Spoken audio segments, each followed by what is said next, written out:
जय श्री राम मित्रों, नमस्कार, प्रणाम। स्वागत है तमारू अपनी यूट्यूब चेनल में। मित्रों, आ बात है एक डोसी मानी जे केवी रीते पोताना आखा घर ने हैरान परेशान करी मूके छे। अने मित्रों, कदाच तमे पण आवा माणसोने क्यांक ने क्यांक तो जोया ज हशे। तो मित्रों, आ कहानी हृदयस्पर्शी कहानी है। तो मित्रों, तमने विनंती है कि आ विडियो में अंत सुधी जोडायेला रहेजो अने विडियो पसंद आवे तो विडियो ने लाइक तेमज शेर करजो। अने तमे आवी ज अवनवी कहानी सांभळवा मांगता होव तो आ चेनल ने सब्सक्राइब जरूरथी करी लेजो तथा कॉमेंट बॉक्स में साची श्रद्धाथी जय श्री राम लखी देजो, जेथी भगवान श्री रामनी कृपा हमेशा आपणा सौ पर बनी रहे। तो चालो शरू करिए आजनी कहानी। घणा समय पहेलानी आ वात छे। एक गामडाना गाममां एक डोसीमा रहता हता। तेमने बे दीकराओ हता। तेमना दीकराओ पण हवे भणी गणीने नौकरी करवा लाग्या हता अने तेमना घरનું તમામ સંચાલન તે ડોસીમા પાસે હતું। બંને દીકરાઓ અને ડોસાની તમામ આવક ઘેર આવે એટલે તરત જ ડોસીમા સાપ ડેટકો ગળે એમ આવકને ગળી જતા હતા। તેમના ઘરમાં રાખેલા ખકડજ કબાટના બંને બારણાના નચુકામાં પરવાઈને લટકતું હડમ તાળું આ વાત સાંભળીને તમને પણ નવાઈ લાગશે કે હદમ તાળું વળી કેવું આવતું હશે। તો મિત્રો, જૂનવાણી અને પ્રમાણમાં मोटू ताळू होय तेने हडम ताळू कहेवाय। आ हडम ताळानी चावी 24 कलाक डोसीमानी कमरे झूलती अने हवे तो ते चावीओ पण कटाई गयेली। एमांय क्यारेक क्यारेक तो केमय करीने हडम ताळू खूलवा माटे पण रिसाई जतुं। डोसीमा जेवी घटी थई गयेली। चावीओने डोसीमा वगर केमय करीने चालतुं नहीं। एटले डोसीमा कहेता, आ मारुं रोયું खूलतुं ज नथी।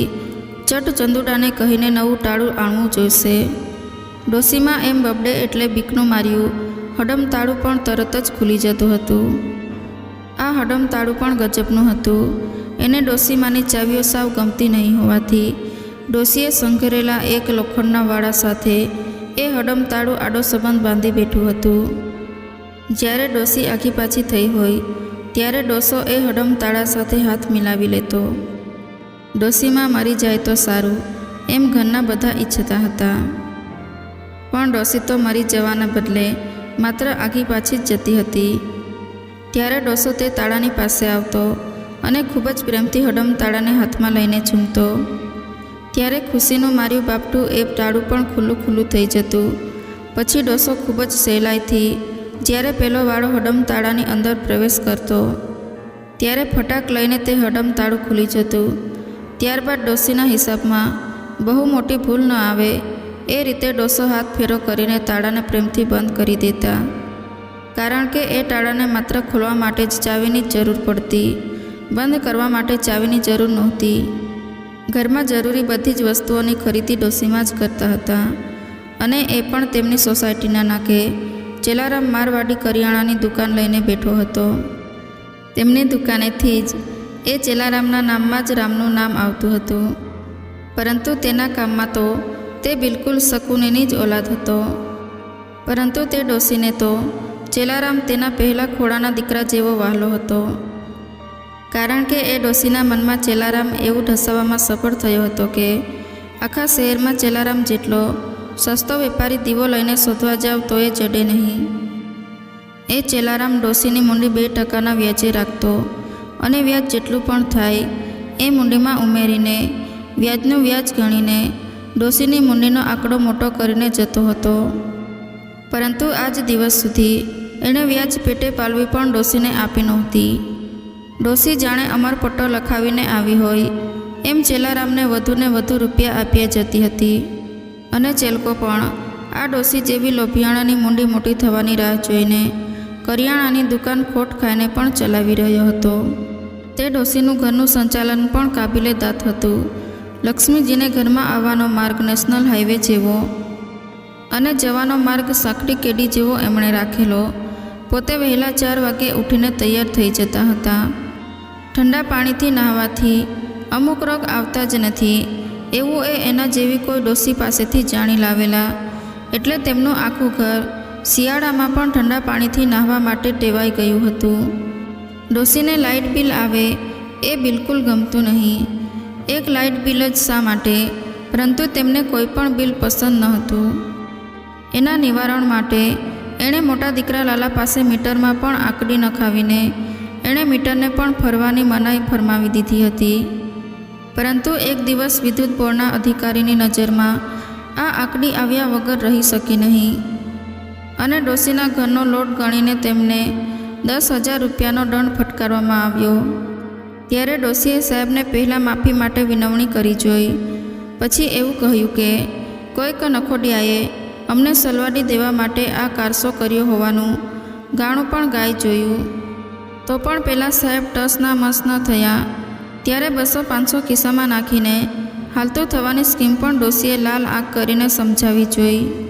પરંતુ એ સાહેબના ઘરે રહેલા એમના બીબી બચ્ચાની દુઆઓ પણ કરી જોઈ. એ પણ કામમાં ન આવી. ત્યારે ડોશીએ તે સાહેબને પેટ ભરીને ગાળો ભાંડી અને આવતા ભાવમાં નરકમાં જવાનો શ્રાપ આપીને રડતા રડતા 10,000 રૂપિયા ચૂકવ્યા. અને પછી તેઓ આખો દિવસ ભૂખ્યા રહ્યા અને આખી રાત રડ્યા. ત્યારે તેમની બંને વહુઓને સવારે 5 વાગે ઉઠવું પડ્યું. હવે આ ઘટના પછી ડોશીએ બંનેને ઉઠવાનો સમય 4:30નો કરી આપ્યો. એટલે તેમની વહુઓ પણ ડોશી ઉપર ખૂબ જ દાઝે ભરાયેલી રહેતી. તેમની બંને વહુઓને સાડી ઉપર લેસ પટ્ટા મૂકવાનું કામ અને ટીકી ચોંટાડવાનું કામ લાવી આપવામાં આવતું. ઉઠીને તરત જ સાડીઓ લઈને બંને વહુઓ બેસી જતી. તેમના ઘરમાં ચા શરીરને નડતી હોવાનું સિદ્ધ થઈ ચૂક્યું હોવાથી ઘરમાં સવારે ચા બનતી નહીં. દરેક જણને ડોશી દ્વારા દૂધ પણ માપી આપવામાં આવતું અને એટલા માપ જ દૂધ લેવામાં આવતું. ક્યારેક દૂધ બગડી ગયું હોય કે ઢોળાઈ ગયું હોય તો તે દિવસે દૂધ વગર ચલાવી લેવામાં આવતું. ડોશીએ રાખેલો દૂધવાળો સૌથી સારામાં સારી ભેંસોનું ચોખ્ખું દૂધ આ ડોશીને આપતો. ડોશીના મનમાં એવું હતું કે મને આ દૂધવાળો ખૂબ જ ઓછા ભાવે દૂધ આપે છે. પરંતુ જ્યારે પણ દૂધનું બિલ એ લેવા આવે ત્યારે ડોશી એના હિસાબમાં ચોક્કસ ભૂલો કાઢતા. ફલાણા દિવસે તો અમે બહાર ગયા હતા, ઢીકણા દિવસે તો તું દૂધ દેવા જ નહોતો આવ્યો, અને અમુક દિવસે મારી નાની વહુ એના છોકરાઓને લઈને મળવા ગઈ હતી એટલે તે દિવસે 2 માપ ઓછું લીધું હતું વગેરે અનેક ભૂલો કાઢીને દૂધવાળાનું બિલ અડધું કરી નાખવામાં આવતું. ત્યારબાદ ફાઇનલ રકમમાં પણ રાઉન્ડ ફિગર કરતા. ડોશીને બહુ સારી રીતે ફાવતું. આમ શરૂઆતમાં ડોશીનો શિકાર બનેલો દૂધવાળો પછી દૂધમાં પણ પાણી નાખીને પોતાનો હિસાબ સરભર કરતો. આવી રીતે શાકભાજીવાળા પણ ડોશીને સૌથી સારું શાક સાવ સસ્તા ભાવે આપી દેતા. દરેક લારીવાળો આ ડોશીને ખાસ ઓળખતો હતો અને એમના માટે અલગ જ શાક રાખતા. ડોશીને ક્વોલિટી સાથે કોઈ લેવા દેવા નહોતા, બસ સસ્તું જ જોઈએ, કારણ કે એમને પૈસો ખર્ચાય તે બિલકુલ ગમતી વાત નહોતી. પરિણામે તેમના બાળકો કુપોષણના ભોગ બન્યા. ઘરમાં રોગચાળો ઘર કરી ગયો. પણ ડોશીને તેમ લાગે કે હવે ચાલે તેમ નથી. ત્યારે જ 10 રૂપિયા કન્સલ્ટ ફી લેતા હોય એવા ઉત્તમ ડૉક્ટરની સારવાર કોચવાતા જીવે કરાવવા મંજૂરી આપતા. આટલી વાત પરથી મિત્રો તમે સમજી ગયા હશો કે ડોશી કેટલી ઉદાર જીવ ધરાવતી હશે. હવે એના શાસનમાં જીવતા પ્રજાજનોની વાત કરીએ તો ડોશીનો મોટો છોકરો લાલજી ઉર્ફે લાલો હીરાની ઓફિસમાં જતો હતો અને મહિનાના અંતે પગાર આવે એ ઘરે લાવીને તરત જ ડોશીને આપી દેતો. એટલે એને ઓફિસે જવા આવવાનું રિક્ષા ભાડું અને રોજના વાપરવાના 10 રૂપિયા ડોશી આપતા અને કહેતા કે મોટા ભાગે તો જો બેટા બીજા કોઈક ઓફિસે જતા હોય એની ગાડીમાં બેસી જવાય એટલે રિક્ષા ભાડું બચે, એમ કહીને પૈસા બચાવતા શીખવતા. લાલો પણ એમ જ કરતો. રોજ જતી અને આવતી વખતે કોઈને કોઈ લાલાને પોતાની બાઇક પર બેસાડી લાવતું. ડોશી એ મુજબ હિસાબ કરીને આગળના મહિને એ પ્રમાણે જ ફંડ ફાળવતા. તેની વહુને આવું જરાય ગમતું નહીં. સવારથી ઉઠીને આખો દિવસ સાડી વર્ક અને ઘરનું કામ એ થાકીને લોથપોથ થઈ જતી અને પથારીમાં પડતા વેત તે ઘસઘસાટ ઊંઘવા માંડતી. રજાના દિવસે બપોરે એ ખાઈને ઘરમાં જ સૂઈ જતો એટલે એ રાત્રે એને ઊંઘ આવતી નહીં. પણ એની પત્નીને ક્યારેય રજા મળતી નહીં એટલે હંમેશની જેમ ઊંઘી જતી અને તેને 2 બાળકો પણ હતા. મોટી વહુ થોડી માથાભારે હતી. તે ક્યારેક ડોશીની મનાઈ ઉપર વટ જઈને શીરો અને સુખડી બનાવતી અને બંને વહુ ખાઈ લેતી. ડોશી રાડો પાડે તો એ ડોળા કાઢીને ડોશીને બીવડાવતી. મોટી વહુનો મોટો બાબુ મુન્યો એ પણ જબરો હતો. ડોસી ક્યારેક તેને રમકડું લેવા પૈસા દેતા નહીં અને ચોકલેટ લેવા માટે પૂછ્યું પણ આપતા નહીં, એટલે એને પણ દાદીમાં જરાય ગમતા નહીં. સવારે 5 વાગે ડોસી રૂમના દરવાજો જોરથી ખખડાવીને બંને વહુઓને જગાડતી. બંને વહુ જાગીને તરત જ કામે વળગી જતી. નાની વહુ નૈના બિચારી ગરીબ મા બાપનું સંતાન હતી. એને સાસરે વળાવી ત્યારે પિતાને ગળે વળગીને ખૂબ જ રડેલી. ત્યારે બાપ બેટીનું હૃદય દ્રાવક રુદન ડોસીને ખૂબ જ ખટકેલું. એવા તે સાના હેત ઉભરાઈ જાય છે. તમે નવી નવાઈની છોડી નથી વળાવી રહ્યા. ભાઈ જગતમાં પહેલી વારનું નથી. અમને જવા દો. ત્યારે ડોસીની એ કટુવાણીને કારણે નૈના તરત જ એના પિતાથી અળગી થઈ ગઈ હતી. પણ એના હૈયામાં ડોસીનો ખોફ એક ક્ષણથી જ બેસી ગયો હતો. સારા ઘરમાં દીકરી દીધી, પણ સાસુ વઢકણી હોવાના ખ્યાલે એના પિતા દીકરીને ઘરે વારંવાર આંટો મારવા અને પોતાની દીકરીનું સુખ જોવા આવી ચડતા. પણ જે ઘરમાં ચા બનાવવા પર પ્રતિબંધ હોય ત્યાં વારંવાર આવતા વેવાય, અને એ પણ દીકરીના ગરીબ બાપનું માન કેવી રીતે જળવાય? દીકરીનું બહુ દાજતું હોય ને તો તમારી દીકરીને લઈ જાઓ પાછી વેવાય. બાકી આમ વારે ઘડીએ દીકરીના ખબર લેવા આવી પહોંચો છો તો અમને જરીકે ગમતી વાત નથી, સમજ્યા? ડોસીના આ પ્રતિબંધ પછી પણ એ દીકરીનો બાપ પોતાના ઘરે કંઈ પણ સારી વસ્તુ બનાવી હોય તો ખાસ પોતાની દીકરી માટે ઊભા આપી જતો, અને પાણી પીવા પણ રોકાતો નહીં. પોતે ખાય અને દીકરી રહી ન જાય એ ભાવથી પહોંચાડેલી એ વાનગીનો મોટો ભાગ તો ડોસી અને છોકરા ચપટી જતા. અને ડોસી રાત્રે નૈનાને સંભળાવતા કે મોઢામાં ઘરે નહીં એવું કંઈક આપી ગયા હતા તારા પપ્પા. અમને તો જરીક એ ના ભાવ્યું. એ પડ્યું ઓલા ડબ્બામાં ગળી લેજે, નકર પછી કહેશે કે બા ખાઈ ગયા. એમ કહી વધ્યું ઘટ્યું ખાલી ચાખવા પૂરતું જ નૈનાના ભાગમાં આવતું. ગરીબ બાપની એ દીકરી પિતાએ મોકલેલી વાનગી જરીક ચાખીને ડબ્બો ધોઈ નાખતી. અને હવે પછી ક્યારેય મારા માટે કોઈ વસ્તુ દેવા ના આવતા એવી ચિઠ્ઠી ડબ્બામાં મૂકી દેતી. અને પોતાની સાથે ભણતા દેવ જેવા દેવને યાદ કરીને રડી લેતી, જે નૈનાને ખૂબ જ ગમતો હોવા છતાં, જેને ખૂબ જ પ્રેમ કરતી હોવા છતાં એને માત્ર ઘરનું મકાન નહીં હોવાથી તેના પિતાએ એની સાથે ન પરણાવી. અને આ ઘરના મકાનવાળી ડોસીના નાના અને સાવ નપાવટ દીકરા સાથે પરણાવીને ખૂબ જ સુખી કરી હતી. ક્યારેક એનાથી પણ નિસાસો નખાઈ જતો. પિતાની ઈચ્છા અને આબરૂ ખાતર એ બિચારી પોતાના પ્રેમનું બલિદાન આપીને ચૂપચાપ પરણી ગઈ હતી. ડોસીનો નાનો દીકરો નરેશ હતો. એ ડોસીને બિલકુલ ગણકારતો નહીં. રાત્રે રખડીને ખૂબ મોટો ઘરે આવીને ઘોંટાઈ જતો. ક્યારેક જાગતો હોય તો કોઈક છોકરીઓ જોડે ઝીણા અવાજે વાતો કર્યા કરતો. અને ત્યારે કામ કરીને થાકી ગયેલી તેની પત્નીને પરાણે ઉઠાવીને ભોગવતો. પરંતુ બંને વહુ વચ્ચે બહેનો જેવો સંપ હતો. ડોસી બહાર જાય એટલે બેવ પોતપોતાનું દુઃખ એકબીજાની સાથે વહેંચે અને એકબીજાના આંસુ લૂછતી. મશીનની જેમ બંને આખો દિવસ સાડી વર્ક કર્યા કરતી. બાળકોના અભ્યાસ પાછળ કોઈ જ ધ્યાન આપી શકાતું નથી. અને ડોસીના શાસનની તે છતમાં ઉછળતા બાળકો અસંસ્કારી અને સાવ અસભ્ય હતા. ખાવા પીવાની તે જ વસ્તુઓ જ્યાં ભરપેટ ન મળતી હોય ત્યાં રમકડા અને ફ્રૂટની તો વાત જ કેમ વિચારે.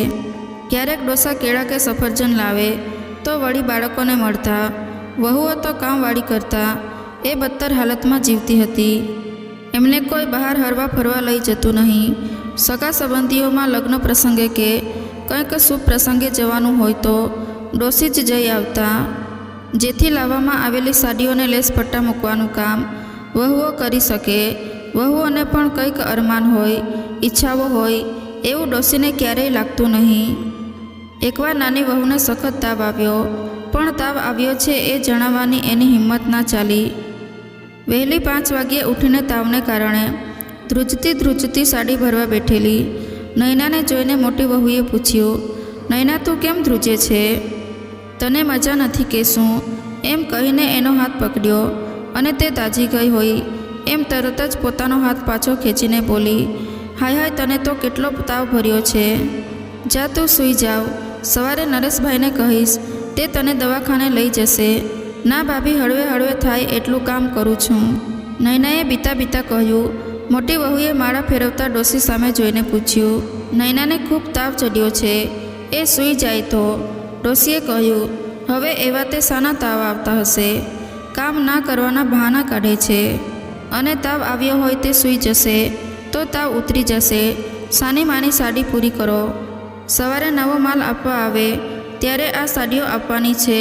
પછી નહીં સારું હોય તો મેડિકલમાંથી તાવની ટીકડી મંગાવી લઈશું. એવું કહીને ડોસી માળા ફેરવા માંડ્યા. ત્યારે મોટી વહુનો પિત્તો છટક્યો અને એ બોલી, બા, એને તાવ આવે છે અને આખી ધ્રુજે છે, એને સૂઈ જવા દો. કહું છું ને, લે બેસ છાની માની. મારી સામું બોલે છે. કહેવા દે લાલાને 2 લાપા પડશે એટલે ભાન થશે. ડોસીએ ડોળા કાઢ્યા ત્યારે મોટી વહુએ નૈનાનો હાથ પકડીને તેને ઊભી કરી. ભાભી, રહેવા દો ને, નકામો ઝઘડો વધી પડશે, એમ નૈના બોલતી રહી. પણ આજે મોટી વહુ વિફરી હતી. નૈનાને એના રૂમમાં સુવડાવીને તેને ગોધડા ઓઢાડ્યા અને પલંગમાં પોઢેલા દિયરનો પગ જોરથી ખેંચ્યો. ત્યારે પેલો ઝાપકીને જાગ્યો અને કહ્યું, કોણ છે? કોણ હોય? તમારી અભાગણ વહુ બિચારી તાવમાં શેકાઈ રહી છે અને તમારી માને સાડીઓની ઉપાધિ છે. જરા પણ દયા જેવો સાંટો હોય ને તો સવારે આ બિચારીને દવાખાને લઈ જજો, નકર બેરી વગરના થઈ જશો. પછી બીજીને તો આ ઘરમાં હું જીવું ત્યાં સુધી ઘરવા નહીં દઉં. પછી એ રહેજો આખી જિંદગી વાંઢા. ત્યારે આંખો ચોળતો નરેશ કંઈ કહે એ પહેલાં તો એ બહાર જઈને સાડીઓનો કોટો વાળીને પોતાના રૂમમાં જઈને સૂઈ ગઈ. ડોસી મોટી વહુનું રૌદ્ર સ્વરૂપ જોઈને ઢસાઈ ગયા. સવારે નરેશને બોલાવીને કહ્યું, જો બેટા, નૈનાને તાવ આવ્યો છે એટલે દવાખાને લઈ જા, પણ ડૉક્ટર રિપોર્ટ કરાવવાનું કહે તો તું એને તારા સસરાના ઘરે મૂકી આવજે. તે આફોડા દવા કરાવશે. એની દીકરી છે તો એ જ દવા કરાવે ને, એમાં શું નવાઈ છે? અને સાથે પેલો કર્યાગરો દીકરો નૈનાને સસુર ગૃહે મૂકી આવ્યો. પોતાના કાળજાના ટુકડા જેવી દીકરીને જોઈને તેનો બાપ રાજી થઈ ગયો. પણ જ્યારે એણે જાણ્યું કે દીકરી તો તાવમાં તરફડે છે ત્યારે એ તરત જ તેને હોસ્પિટલ લઈ ગયો. ત્યારે તેને ટાઇફોઇડનું નિદાન થયું અને 1 મહિનો સંપૂર્ણ આરામ કરવાની સલાહ આપવામાં આવી. કારખાનાના શેઠ પાસેથી 10,000 રૂપિયા લઈને એણે પોતાની દીકરીની સારવાર શરૂ કરાવી. પણ 1 મહિનાનો આરામ કરવા માટે એની સાસુની પરવાનગી લેવી જરૂરી હતી. તો ડોસીએ કહ્યું, દાતર તો સાવ ખોટીના, આ તો કેટલાય ટાઈમથી મળવા નહોતી મોકલી, એટલે કીધું કે 2 દિવસ ભલે જાતી, પણ જઈને માંડી પડી. અહીંયા હોત તો મોટા દવાખાને લઈ જાત તો તેને તરત સારું થઈ જાત. પણ હવે જે થયું એ દવા સરખી કરાવજો અને રિપોર્ટ કઢાવી લેજો.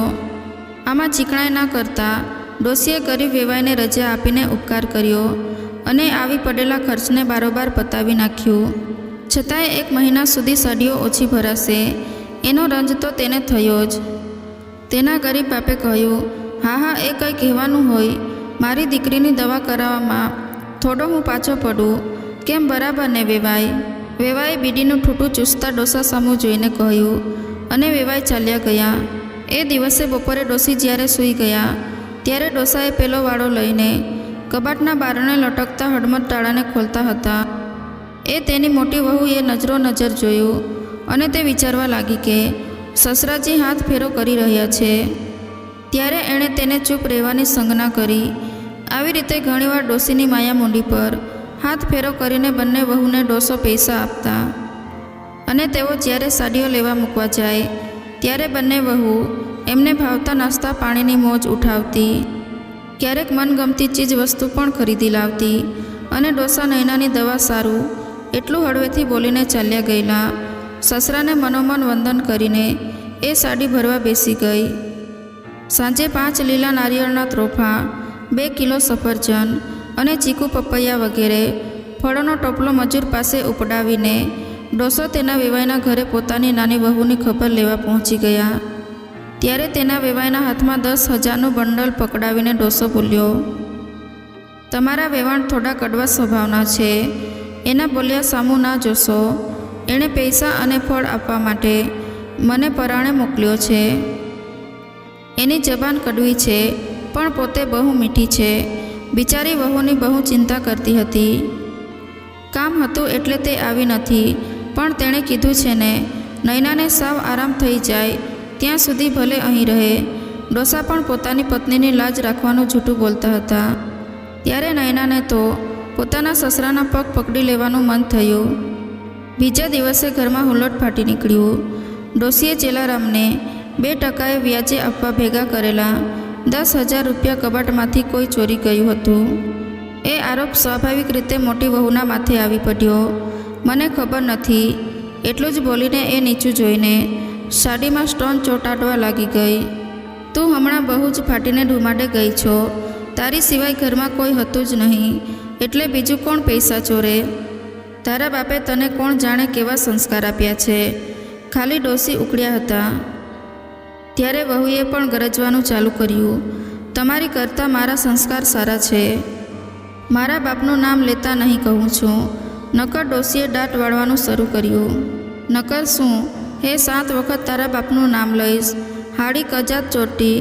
ત્યારે અવાજ સાંભળીને ડોસીના બંને દીકરાઓ જાગીને રૂમમાંથી બહાર આવ્યા. ત્યારે ડોસી તરત જ લાલાને ચોંટી પડી અને કહેવા લાગી, અરે લબાડ જોઈ શું રહ્યો છો? તારી આ વહુએ મારા કબાટમાંથી 10,000 રૂપિયા ચોરીને એના બાપના ઘરે મોકલી દીધા છે. માર 2 લાફા એના ડાચા ઉપર. ત્યારે પોતાની માની આજ્ઞા થતાં જ તેમનો દીકરો તેની વહુને મારવા દોડ્યો. ત્યારે અત્યાર સુધી બીડીનું ઠૂઠું ચૂસતા ડોસાએ એ જોઈ વહુને મારવા જતાં તેમના દીકરાનું બાવઠું પકડીને ઊભો રાખી દીધો. જાણે કે સજ્જડ બ્રેક લાગી ગયો હોય તેમ ઝડપથી જેમ ઊભા રહી ગયેલા. દીકરાને એક જોરદાર તમાચો ખેંચીને ડોસાએ ત્રીજું નેત્ર ખોલ્યું. ઊભી રહેજે તારી જાતની, કોઈને સુખ લેવા દેતી નથી. એમ મોટેથી ત્રાટ પાડીને ડોસાએ ડોસી ઉપર હુમલો કર્યો. બેવ સાથે ડોસીને 3-4 તમાચા ખેંચી કાઢ્યા. એ સમયે દેકારો સાંભળીને પેલો મુનિયો પણ જાગીને આવ્યો. દાદાને મારતા જોઈને તે કોઠારૂમમાંથી કૂતરા ટગડવા રાખેલી લાકડી દોડાદોડ લઈ આવ્યો અને દાદાને આપી. ડોસાએ શાબાશ મારા દીકરા કહીને ડોસાએ સોટો ઊંઘામ્યો. એ જોઈને મોટી વહુ તરત જ દોડીને આડી ઊભી રહી ગઈ અને બોલી, બસ બાપુજી, બસ હવે ડોસીને મારો તો તમને મારા મુનિયાના સમ છે. ત્યારે ડોસાએ કહ્યું, આ તારી વહુઓ ઉપર તે ત્રાસ ગુજારવામાં કંઈ બાકી નથી રાખ્યું, તોય તને બચાવવા આડી ફરે છે. નકર આજ તો મારી જ નાખત. તને તારા રૂપિયા મેં લીધા છે. આજ પહેલી વાર નહીં, કેટલી વાર લીધા છે. ડોબી તું શું સમજે છે? નાની વહુની દવા એનો બાપ કરાવે કે તારે કરાવવાની હોય? 2 વહુ મારી દીકરીઓ છે. ખબરદાર કોઈ દી એને સાડીઓ ભરવા બેસાડી છે તો આજથી બધું જ બંધ કરી દેજે, નકર ઠાર મારી નાખીશ. હાડી લોભણી, ઘરમાં બધાનું જીવવું હરામ કરી નાખ્યું છે. પછી મોં ફાડીને બધાને જેમ ઊભેલા નરેશને પણ 2 તમાચા છોડી દીધા. સાલા નપાવટ, પત્ની શું કહેવાય તને એનું ભાન છે? તારી માએ કહ્યું એટલે તું એ બિચારીને એના ઘરે મૂકી આવ્યો. અરે નાલાયક, એ તારી અર્ધાંગી કહેવાય, એ ખબર છે તને? અને 2 ડોપીનાઓ, આજે તમારા કાન ખોલીને સાંભળી લેજો. વહુને હેરાન કરી છે તો હું હજી મરી નથી ગયો. ટાટિયા ભાંગી નાખીશ સાલાઓ. ડોસાનું રૌદ્ર સ્વરૂપ જોઈને ડોસી અને તેના 2 દીકરાઓ ખૂબ જ ડરી ગયા હતા. અને માત્ર અડધી કલાકમાં 30 વર્ષથી ચાલતા ડોસીના ગૃહ શાસનનો અંત આવ્યો હતો. અને ડોસાની સરકાર રચાતી જોઈને બંને દીકરાઓને પણ નવી સરકારમાં મંત્રીપદ મળશે એવી લાલચથી ચૂપચાપ ઊભા રહી ગયા. અને મુનિયો ખડખડ હસી પડ્યો હતો. ચેલારામ મારવાડી થોડા દિવસો પછી પોતાની દુકાન બંધ કરીને તે ત્યાંથી નાસી ગયો. ત્યારે ડોસીની મૂંડી વ્યાજ સહિત ડૂબી ગઈ. હવે ઘરમાં સૌ કોઈ આનંદથી જીવે છે. કપડાં ધોવા માટે વોશિંગ મશીન આવ્યું. ઘરના દરેક સભ્યો હવે ઇસ્ત્રી ટાઈટ કપડાં પહેરે છે. અને દર રવિવારે બંને ભાઈઓ બાળકો અને વહુને લઈને ફરવા માટે જાય છે. ફ્રીજમાં ફ્રૂટ અને ખાવાની વસ્તુઓની જરીક પણ તાણ નથી. બાળકોને ટ્યુશન આપવા ઘરે શિક્ષક આવે છે. વારે તહેવારે સારા કપડાં પહેરી બધા પિકનિક પર જાય છે. વર્ષો પછી ઘરમાં બાળકોના જન્મદિવસની પાર્ટીનું પણ આયોજન થાય છે. ડોસીને હવે કોઈ કંઈ પૂછતું નથી. એક બાજુ બેઠા બેઠા એ માળા ફેરવે છે. પણ માળા ફેરવતા ફેરવતા રામ રામની બદલે ચેલારામ બોલાઈ જાય છે ક્યારેક ક્યારેક. તો મિત્ર, વિડીયો ગમ્યો હોય તો લાઈક કરો, શેર કરો અને આવા જ વિડીયો જોવા માટે આ ચેનલને અત્યારે જ સબસ્ક્રાઈબ કરો. તો ચાલો મિત્રો, હવે મળીશું એક નવી કહાની સાથે. ત્યાં સુધી તમામ મિત્રોને જય શ્રી રામ, જય શ્રી કૃષ્ણ. આ કહાનીને પૂરી સાંભળવા માટે તમારો ખૂબ ખૂબ આભાર. ધન્યવાદ.